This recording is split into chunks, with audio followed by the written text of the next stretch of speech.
Hey there, pollinator friends. Beth here from Como Park Zoo and Conservatory, coming to you from our pollinator exhibit, thanks to the Legacy Amendment. Today, we'd like to talk a little bit about our very special guests of honor here in the pollinator exhibit, our pollinators. So with us today, I've brought a special guest, Erin, our keeper, who takes great care of all of our pollinator friends. Thank you so much for being with us today, Erin. We'd like to introduce some special guests that we brought with us, and also talk a little bit about how we get our pollinators here on exhibit. So, how do we get our bee friends here on exhibit? Well, that's a great question, and I often get asked, are these just bees that we caught? They're not. That would be somewhat unethical, and we'll talk a little bit about some of that later, but all the bees that we get here in our exhibit are commercially purchased. So they're commercial people. They rear these bees for agricultural purposes.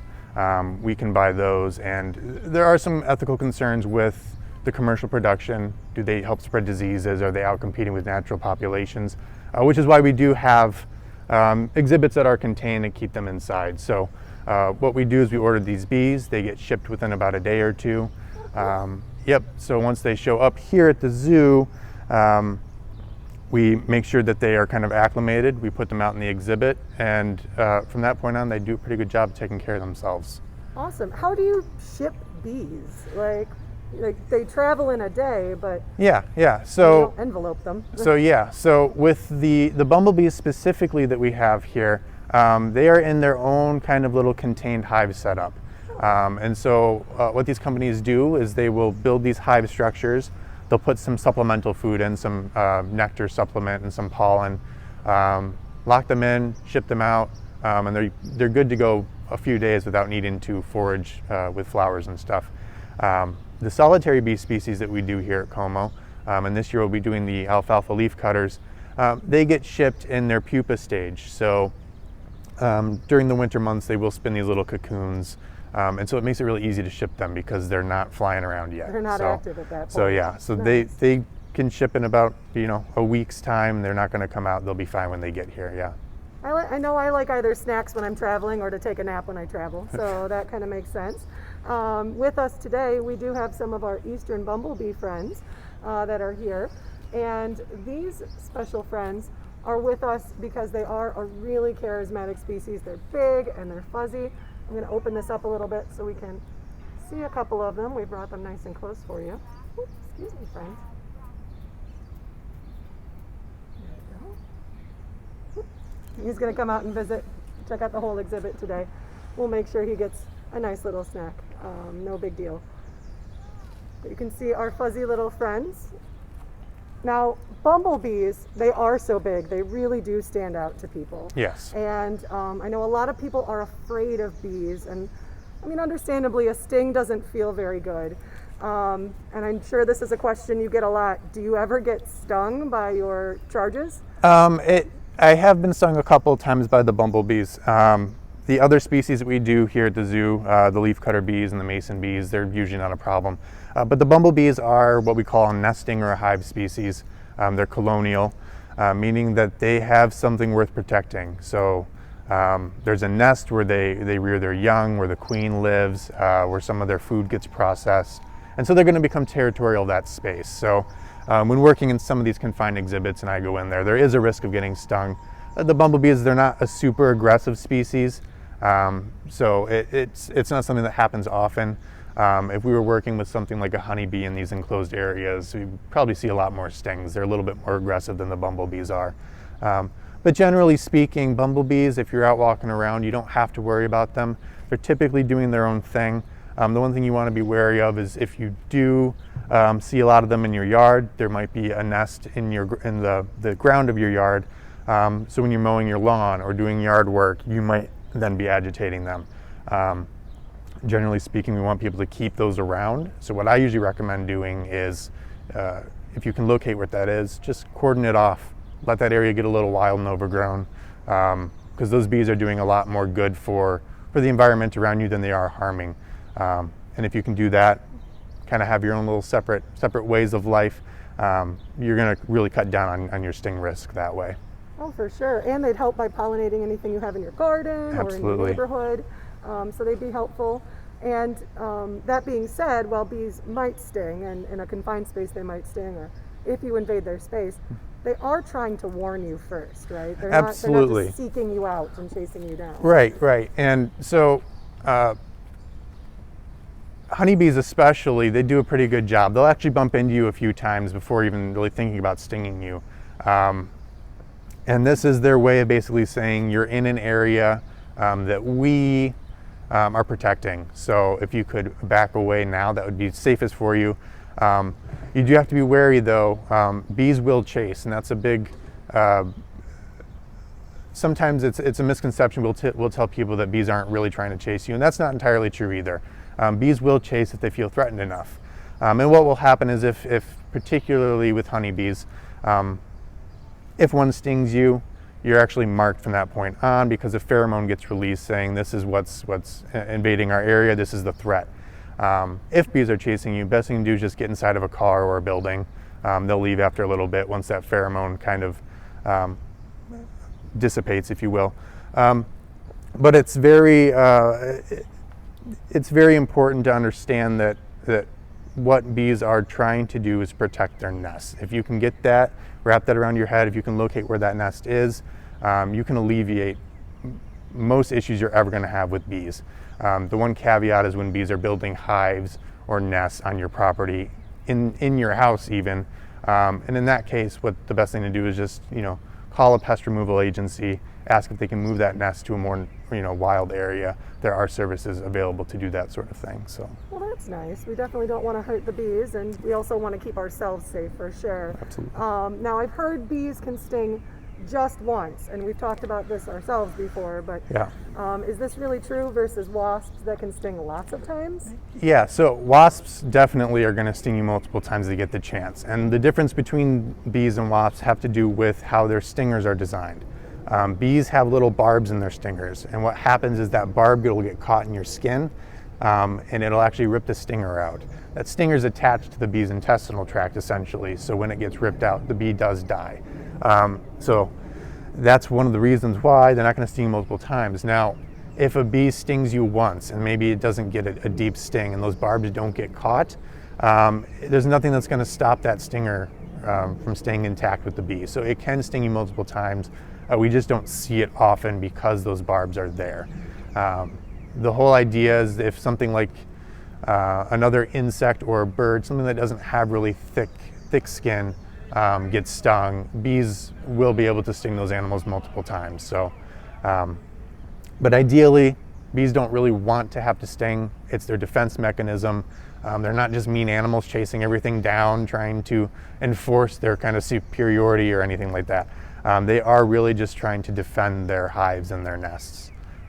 Awesome, that's really good to know. Now we get these exhibits set up for them, really nice. We have their shelters, we have things for them to forage on, Yep. and you said they can fend for themselves. But how do we facilitate them fending for themselves? Do we plant special plants to feed them, or do you put out bee chow? Yeah. So for the most part, they do a pretty good job of taking care of themselves. Hygiene is a really big thing with bees. They will take care of their hygiene aspect the best that they can.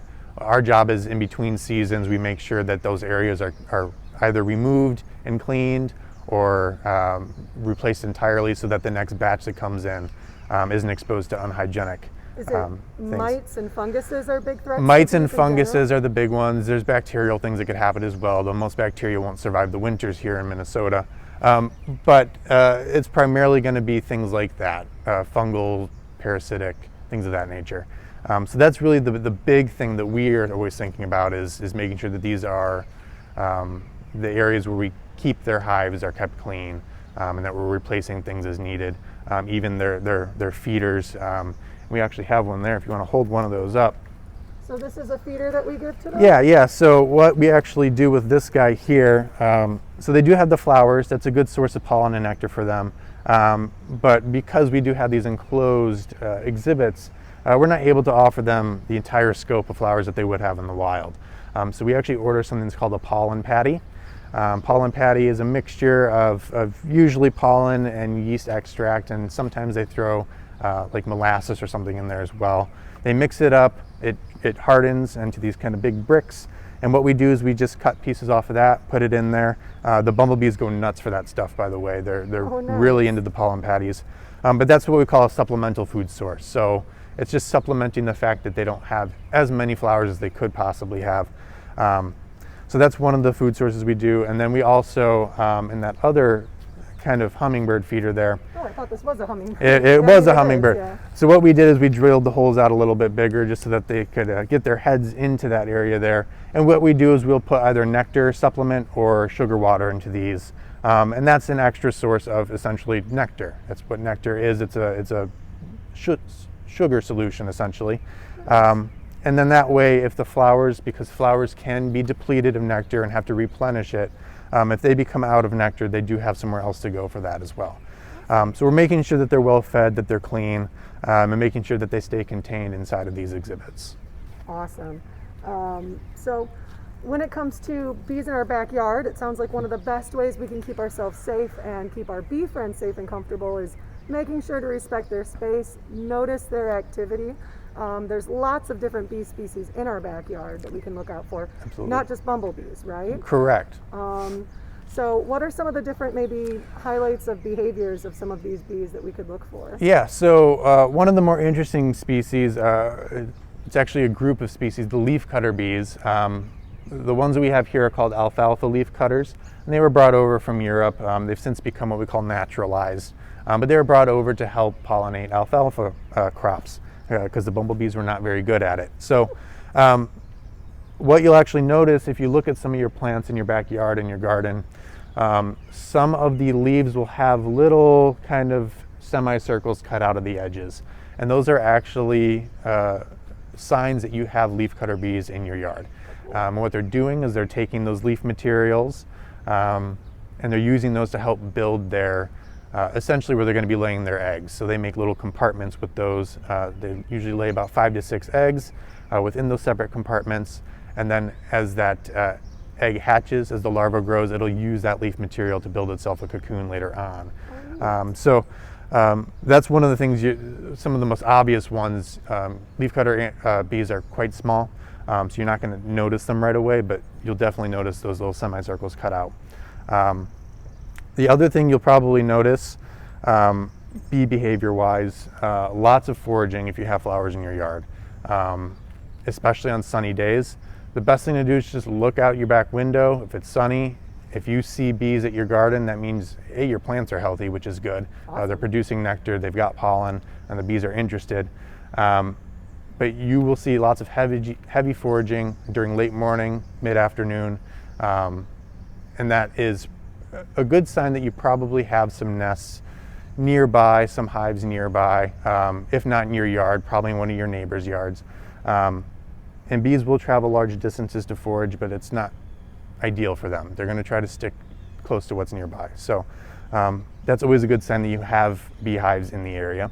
And then one of the other kind of behaviors you'll probably notice more so with ground dwelling,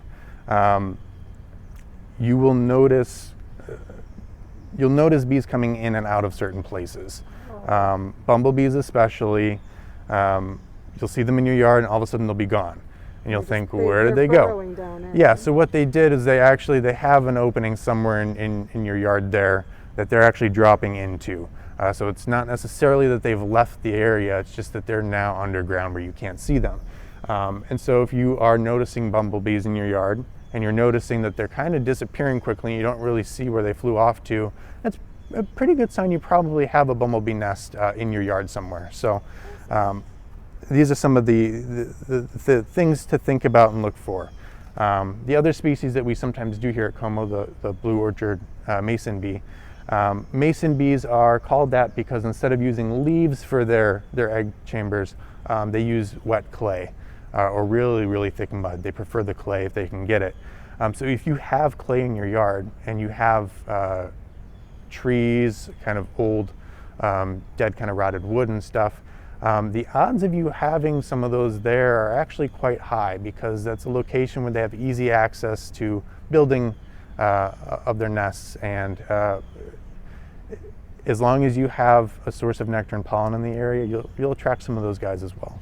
And I've observed that before with not just bees, but also with wasps, seeing them collecting their nesting material where Yep. they chew away at a piece of wood, or in the alfalfa leaf cutters, they're cutting up leaves or gathering mud. It's kind of really fun to watch them just working so hard. Yeah. Yeah.